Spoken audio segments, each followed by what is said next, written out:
디지털 세상의 모든 것을 깊이 있게 알아보는 인포맥스D. 오늘도 명확한 정보와 새로운 지식을 전해드리겠습니다. 최근 중국 정부가 주요 광물에 대한 수출을 규제하는 등 중국 정부의 자원 무기화 움직임이 빨라지고 있습니다.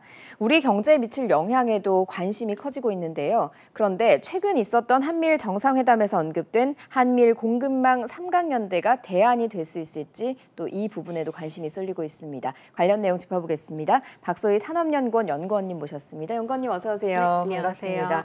일단 한미일 정상회담에서 나온 삼각연대가 있기 때문에 조금 안심은 된다라는 이야기도 나오고 있습니다만 최근에 중국 정부가 그래도 이달 초부터 어떤 그 광물에 대한 수출 규제를 시작을 했습니다. 어떤 광물이고 이게 어떻게 지금 진행이 되고 어떤 배경이 있는 건지 궁금하거든요. 네.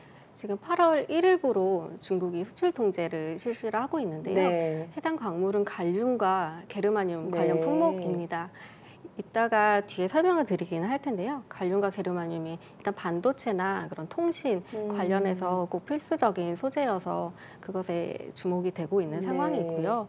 그리고 일단 미국과의 그런 패권 전쟁, 경쟁이 좀 중심이 되고 있는데 그 패권 경쟁에서 반도체가 굉장히 중요한 위상을 차지하고 있습니다. 그런데 미국이 칩스법이라고 일명 불리는 반도체와 과학법을 실시를 하면서 반도체 지원을 실시를 하고 있고요. 미국 내부에서 공급망을 좀 내재화하고 그리고 이제 좀 자립을 하겠다라는 그런 의지를 지금 표명을 하고 있기 때문에 그런 면에서 중국을 기술적으로 견제를 하는 그런 움직임을 보이고 있거든요. 그 칩스법에도 상당히 사실 중국을 철저하게 좀 배제하는 내용들이 많이 담겼잖아요. 사실은 과거로부터 보면 화웨이 통신 장비 제한도 수출 제한도 있었고요. 이런 역사적인 배경이라고 해야 될까요? 최근에 이제 그런 배경들이 좀 빌미가 되지 않았겠습니까? 중국 입장에서는? 네, 아무래도 그렇고요. 반도체를 제재하는 그런 범위들이 점차 확대가 되어 왔습니다. 예전에는 그냥 반도체만 제재를 했다면 이제는 반도체를 만드는 장비들도 제재를 하고 있고 장비도 또 범용 장비가 있고 첨단 장비가 있잖아요. 그런데 범용 장비에서 첨단 장비로 범위를 확대를 해나가면서 중국으로 하여금 이것에 대한 맞대응을 하는 그런 의미가 있다고 보이고요.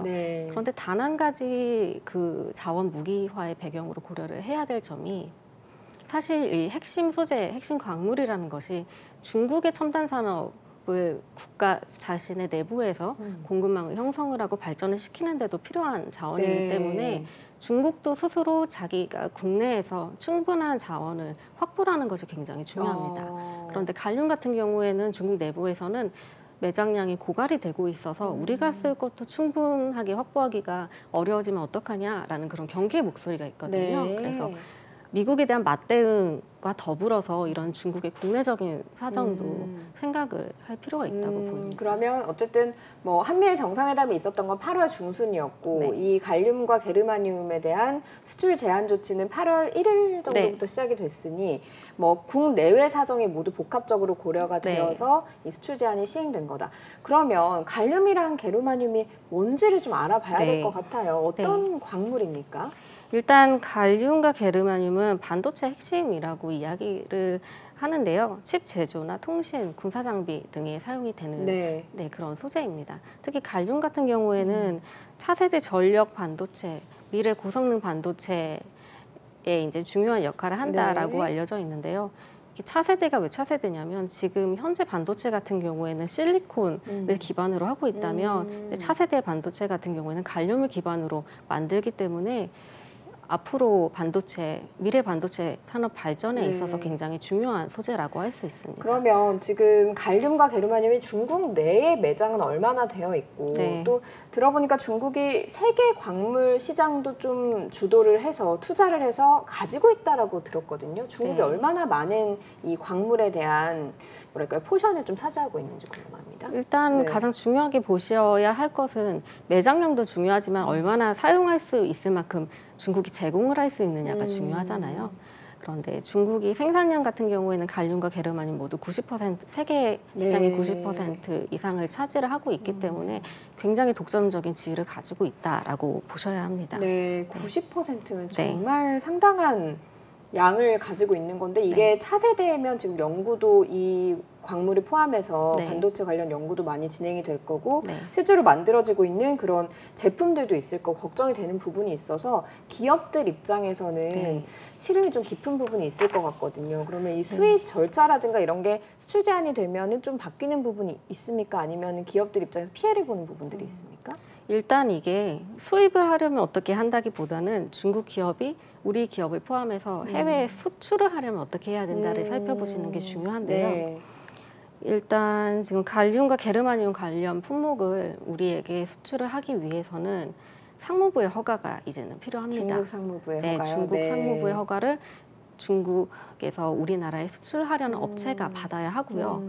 이제 신청을 해야 되는데 최종 사용자가 누구고 최종적으로 어떻게 사용이 될지 그 용도에 대한 것들을 자세히 적어야 되고요. 그리고 어떤 업체가 수입을 하려고 하는지 그런 상황에 대해서도 이제 신청을 할 때 제출을 해서 상무부에 검토를 받아야 되는 상황입니다. 그건 기존에 했던 것 그대로인가요? 아니면 수출 제한 조치가 시행돼서 조금 더 추가되는 게 있는 건가요? 아무래도 수출 제한 조치가 시행이 되고 나서 이중 용도라고 하잖아요. 민간용으로 이제 개발이 된 물품이지만 군사용으로도 사용 가능한 그런 좀 중요한 제품에 대해서 이렇게 좀 통제라기보다는 어쩌면 사실 허가를 받아야 되는 것이니까 허가를 받아야 된다는 그런 절차가 좀 더 중요하게 대두가 된 거고요.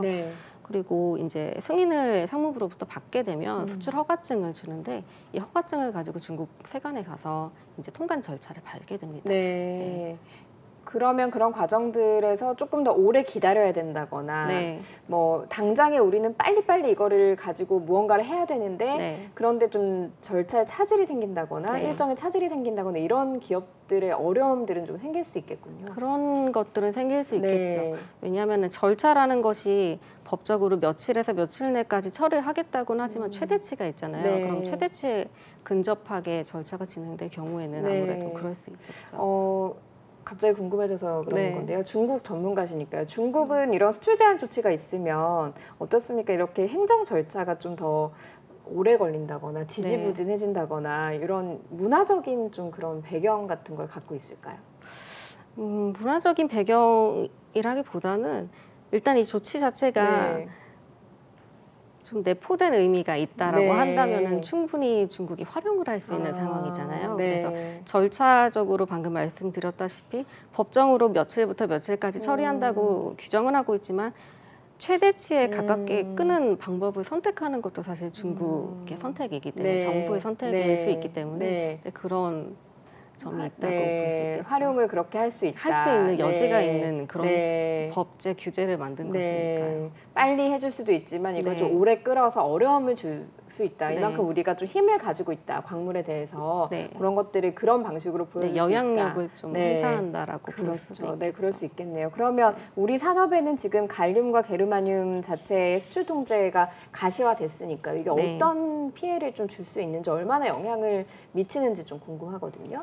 일단 갈륨과 게르마늄이 사용되는 반도체 그리고 유기발광 다이오드라는 OLED 디스플레이 패널 그런 것들이 있는데 일단 당장은 그렇게 제 영향이 크다고 보기는 어려운 상황입니다. 왜냐하면 일단 반도체용 갈륨 같은 경우에는 방금 말씀드렸지만 우리는 지금 실리콘 기반으로 하고 있는 그리고 이제 메모리 반도체를 주로 하고 있다면 이 차세대 전력 반도체 같은 경우에는 전력을 제어하고 변환하고 이런 시스템 반도체이기 때문에 또 좀 우리가 주력으로 하는 쪽이 아니다 보니까 영향이 좀 제한적이라고 볼 수 있고요. 차세대 전력 반도체 같은 경우에는 당연히 우리도 연구 개발을 하고 있기 때문에 연구용으로 소비되는 그런 갈륨은 있을 수 있어서 그런 수출 통제가 만약에 장기화되고 좀 강화된다면 영향이 분명히 개발 계획이나 이런 데 차질을 줄 수 있겠지만 당장은 그렇게 큰 영향은 아직 가시화되지는 않고 있다는 것이 업계 반응이고요. 그리고 OLED 소재용 갈륨 같은 경우에는 수입처가 이미 미국이나 캐나다 등으로 다변화가 되어 있어서 그래서 아직까지 산업계에서는 크게 이슈가 되지는 않는다라는 의견을 제가 들었습니다. 그런데 이제 뭐 갈륨하고 게르마늄이 산업계에서 아주 당장의 타격은 없을 것이다, 없다라고 이야기를 한다니까 참 다행인 부분이 있긴 한데 뭐 일각에서는 문제는 히토류다. 사실은 히토류 같은 경우는 중국이 통제를 하겠다라는 카드를 드는 순간, 수출 통제를 하겠다는 카드를 드는 순간 상당히 어려울 수 있다 이런 얘기가 나오고는 있거든요. 네. 일단 히토류가 뭔지부터 말씀을 드리는 게 맞을 것 같아요. 히토류는 첨단 산업의 비타민이라는 별명이 있는데요. 우리가 비타민이 사람에게 있어서 아주 조금만 필요하지만 꼭 필요하잖아요. 그래서 그런 의미에서 첨단 산업의 비타민이다라는 그런 별명이 있고, 중국 내에서는 공업의 황금이다라는 표현을 쓰기도 해요. 그만큼 굉장히 중요시해왔던 그런 자원인데요. 히토류는 총 17종의 원소를 이제 포함을 하는 것을 통틀어서 히토류라고 우리가 부르고 있고요. 우리나라를 비롯해서 미국, 유럽, 일본, 중국 등에서 핵심 광물 또는 전략 자원으로 지정을 해서 이미 관리를 하고 있는 굉장히 중요한 그런 원소라고 말씀을 드릴 수 있습니다. 이 히토류 같은 경우에는 사실은 중국이 채굴한다고 표현해야 되나요? 많이 채굴하기 때문에 많이 갖고 있다라는 이야기도 있긴 하더라고요. 일단 매장량이 많은 것도 사실이고 생산량이 많은 것도 사실이긴 한데요. 히토류를 사실 많이 가지고 있는 국가가 많이 채굴을 하지는 않아요. 예를 들어서 미국 지질조사국에서 나온 보고서를 보면 베트남 같은 국가가 매장량이 굉장히 많은데 개발량은 매장량이 2위인데 개발량이 2위는 아니거든요. 그래서 중국이 가진 매장량도 많고 채굴도 굉장히 많이 하고 있다라는 특징을 가지고 있다고 보시면 됩니다. 미국 같은 경우는 이 히토류는 약간의 환경 오염에 문제가 있어서 채굴을 좀 하지 않았다라고 하는 이야기도 나오고 있던데 그렇다면 중국의 상당량을 많이 의존을 하고 있는 중인 거잖아요. 반도체에 쓰이기 때문인가요? 지금 이 히토류 자체가? 히토류 자체가 여러 군데에 쓰여요. 예를 들어서 방위 산업에도 쓰이고 항공우주에도 쓰이고 각종 첨단 산업에 쓰이고요. 그리고 신에너지차 그리고 해상 풍력 발전기의 이제 터빈 것 같은, 그래서 탄소 중립 시대와 이 4차 산업 혁명 시대를 모두 아우르는 그런 산업이 다 히토류가 굉장히 중요한 그런 원자재로 쓰이고 있다라고 이야기를 할 수 있는데, 일단 반도체도 있지만 미국이 방위 산업 그러니까 미군이 쓰고 있는 그런 군함이나 항공기 등의 히토류가 들어가기 때문에 그런 군사 차원에서도 굉장히 중국 의존도가 높은 것이 미국에 있어서는 좀 리스크가 될 수 있겠죠. 그렇네요. 안보 문제가 좀 직결이 되어 있기 때문에 히토류 문제에 좀 촉각을 세우고 촉각을 곤두세우고 볼 것 같은데, 과거에 중국이 히토류를 수출하는 것을 제한하면서 좀 어려움을 겪었던 나라의 사례라든가 이런 것들이 있습니까? 일단 가장 많이 아시는 것들이, 이제는 좀 시간이 됐습니다만 2010년에 일본에서는 센카쿠 열도라고 부르고 중국에서는 띠아오이다오라고 부르는 그 영유권 분쟁이 있었던 시절인데요. 당시에 센카쿠 열도에서 이제 중국 어선을 억류하는 사건이 있었고 이제 풀어주지 않자 이제 일본을 상대로 중국이 그렇다면 우리는 히토류 카드를 쓰겠다. 히토류의 수출을 통제하겠다라고 선언을 했고. 과거 사례가 있군요. 네, 그렇습니다. 그래서 이에 이제 일본이 중국인 선장을 풀어주면서 사실상 좀 외부적으로 봤을 때는 좀 굴복한 게 아니냐, 그런 사례가 있었고요. 이 사건이 굉장히 대표적인 중국이 히토류 공급을 독점적으로 하고 있는 그런 지위를 전략적으로 무기화해서 정치적인 문제를 해결한, 경제적인 문제는 아니었잖아요.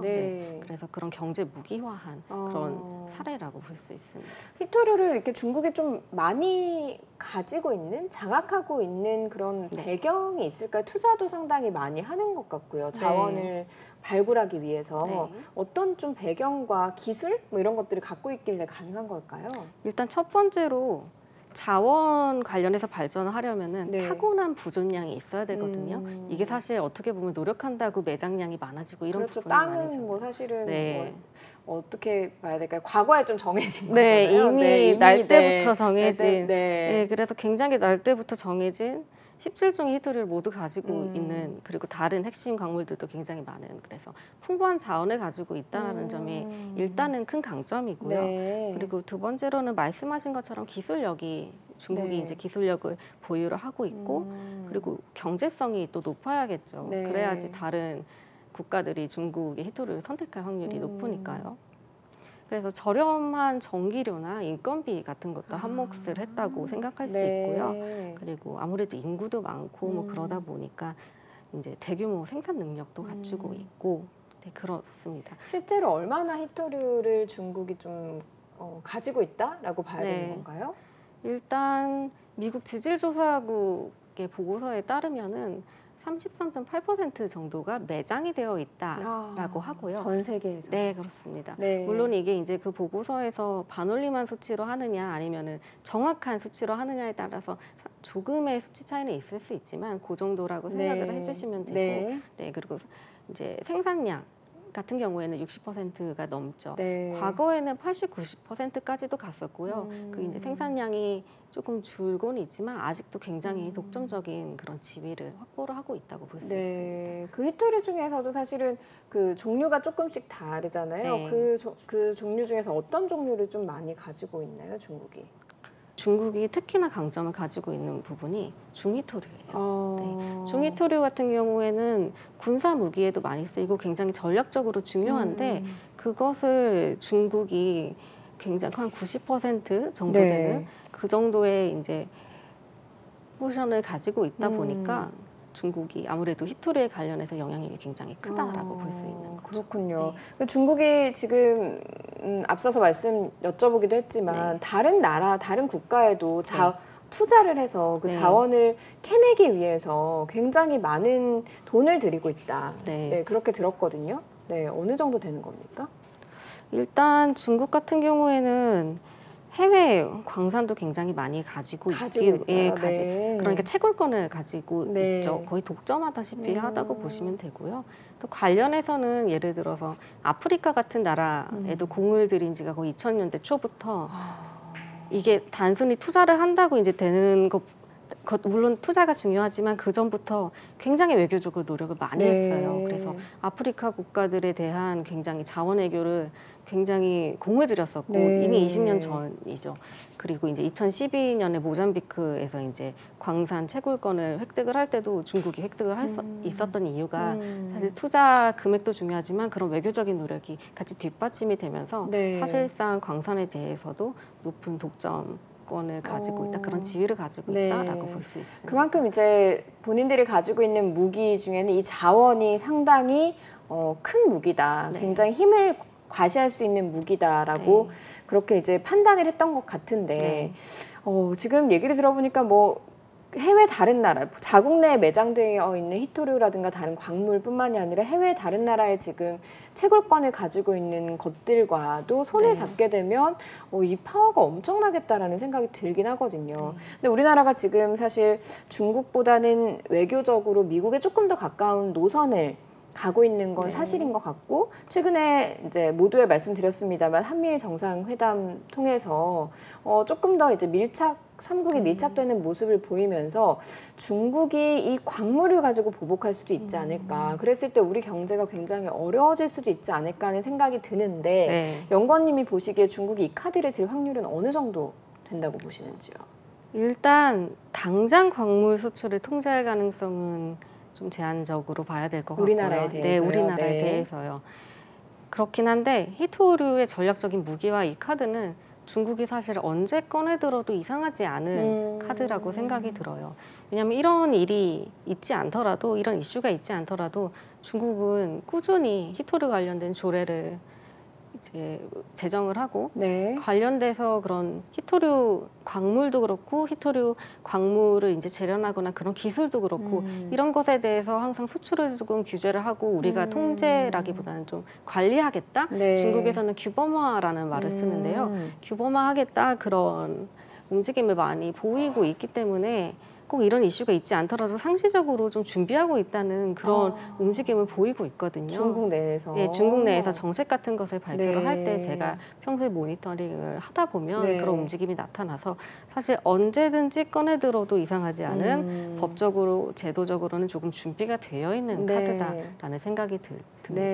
그런데 이제 중국도 어떻게 보면 우리나라를 좀 무시할 수 없는 상대국이긴 하기 때문에 이 카드를 꺼내들 것이냐 말 것이냐에 대해서는 좀 의견이 분분한 것 같거든요. 연구원님은 어떻게 보시는지요? 일단 저는 방금 말씀드린 것처럼 당장 꺼내들지는 않지 않을까.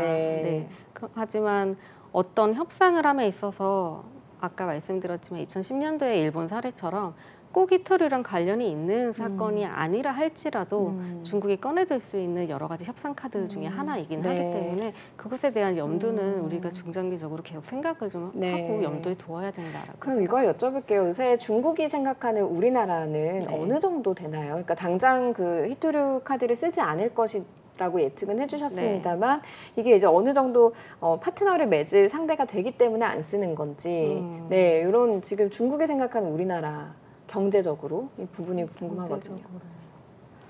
일단 크게 차이는 없을 것 같아요. 그런데 일단 지금 중국 내부 경제 자체가 많이 침체가 돼 있어서 수출 같은 게 떨어지고 그런 것들이 있는데, 그러니까 이제 중국 내부 경기가 활성화가 돼야 수입을 어디서 많이 하고 그런 수요가 있을 텐데 내부적으로 회복이 되긴 했어요. 리오프닝 이후에 되긴 했지만 이제 세계가 많이 기대하는 만큼이 되지 않아서 이게 사실 해외에 대한 수입 그런 수요로 늘지 않아서 우리나라가 중국에 대한 수출이 뭐 크게 영향을 받아서 굉장히 높아졌다거나 사실 그렇게까지 효과가 이어지지는 못했거든요. 그래서 사실 수출량은 많이 떨어졌지만 수출입량이 떨어졌다고 그 상대 파트너국으로서의 그 의미가 굉장히 떨어졌냐 또 그렇게 보기는 어렵거든요. 그래서 일단은 그만큼 중국 내부의 지금 사정도 굉장히 좀 유심히 봐야 되는 중국의 입장이 있는 것이고,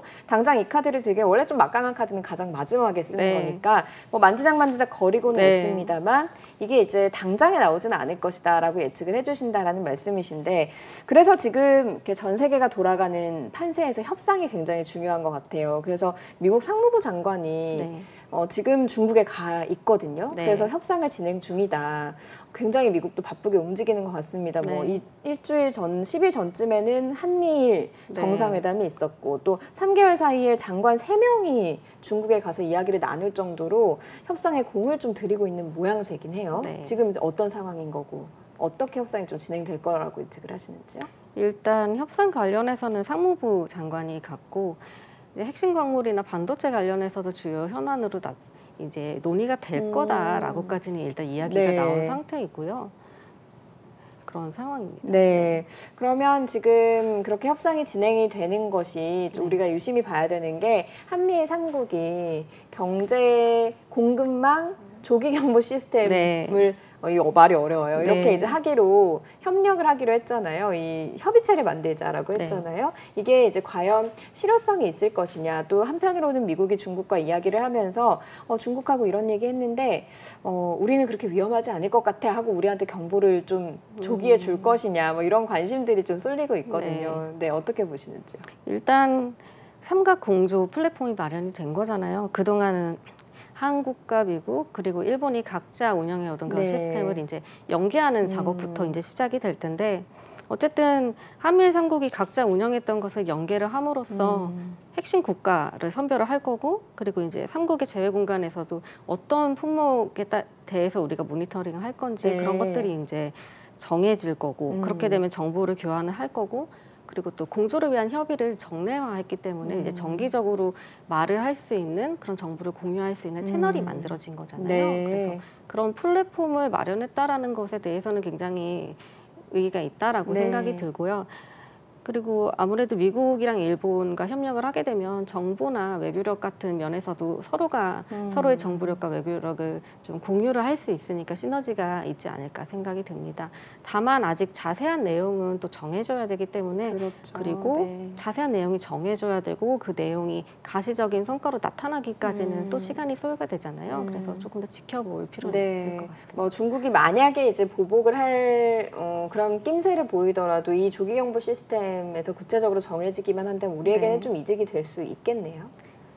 원래 그 혼자 요즘 같은 세상에 혼자 대응하는 것보다는 또 양자보다는 또 다자가 어쨌든 삼자니까요. 도움이 될 것으로 보입니다. 그런 부분에서 이제 좀 정보를 많이 가지고 손을 잡은 부분은 세계 최초라고 하니까 좀 긍정적인 부분이 있다. 앞서서 살짝 여쭤보긴 했는데 미국도 중국을 어쨌든 포기할 수 없는 거는 같아요.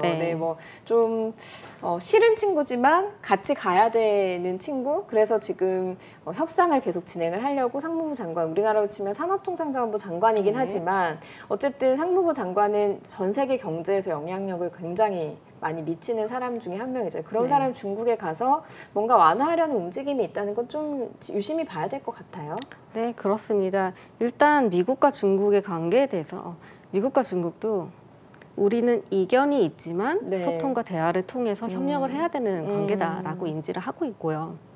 그래서 지금 미국 상무부 장관이 지난 27일부터 방중 중인데 이제 거기에서 어떤 것들이 논의가 될 것이냐부터 시작해서 그 방중 전에 미국이 수출을 또 통제하는 그런 리스트를 운영을 하고 있어요. 그런데 27개 중국 기업과 단체를 대상으로 미검증 리스트에서 해제를 하겠다. 그러니까 조금 전에 앞에 말씀드렸다시피 중국 같은 경우에도 앞으로 우리가 갈륨이나 게르마늄을 수입을 하려면 그리고 수출업체가 우리에게 수출을 하려면 최종적으로 누가 쓸 거고 그런 용도를 알아야 된다고 하잖아요. 근데 그런 식으로 이제 미국도 그런 체크를 하고 있기 때문에 그런 수출 통제 리스트에 오르기 전에 미검증 리스트에 올렸던 그런 중국 기업들이 있었는데 27개나 거기서 해제를 했고요. 그 기업들 중에는 뭐 전기차 배터리나 뭐 센서 그런 제조 업체도 포함이 되어 있어서 아 이게 화해 제스처가 아니냐 그런 이제 이야기도 나오고 있는 상황이기는 합니다.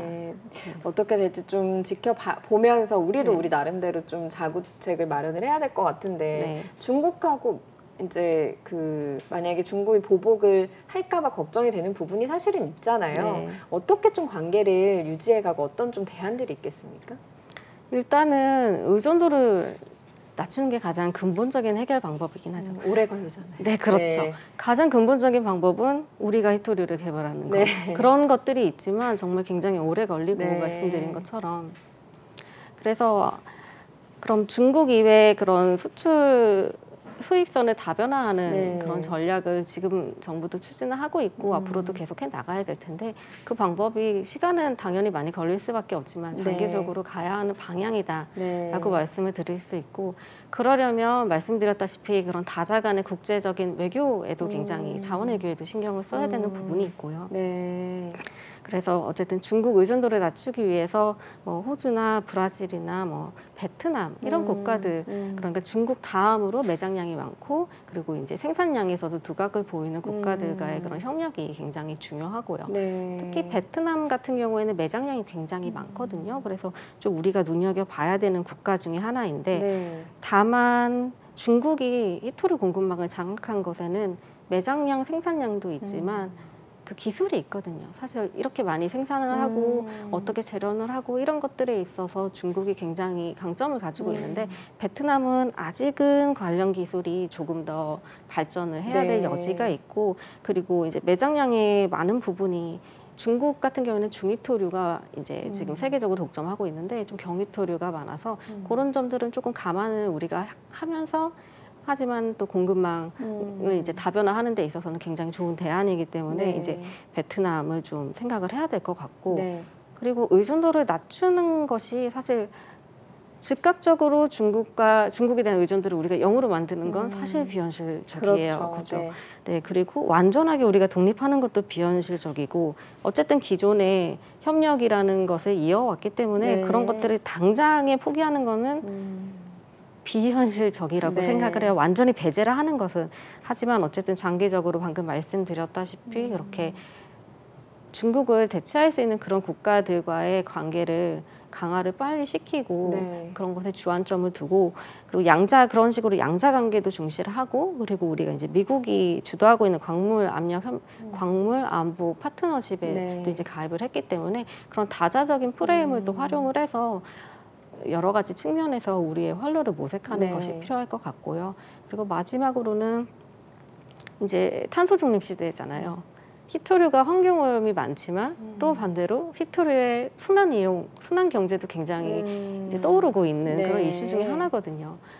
2010년에 일본이 그 히토류 수출에 대한 규제를 받았을 때 했던 것이 회수 사업을 하는 거였어요. 그러니까 있는 가전제품이나 그런 것에 있는 것에서 히토류를 추출해서 회수하는 사업으로 사실 그 사건이 중국이 자원을 무기화한 대표적인 사례이기는 하지만 또 일본이 굉장히 대처를 나중에 잘해서 또 극복한 그런 사례이기도 하거든요. 그런 것에서 좀 시사점을 얻어서 히토류의 순환 재사용이라든지 순환 이용 이런 쪽도 우리가 기술을 좀 개발할 필요가 있다고 보여집니다.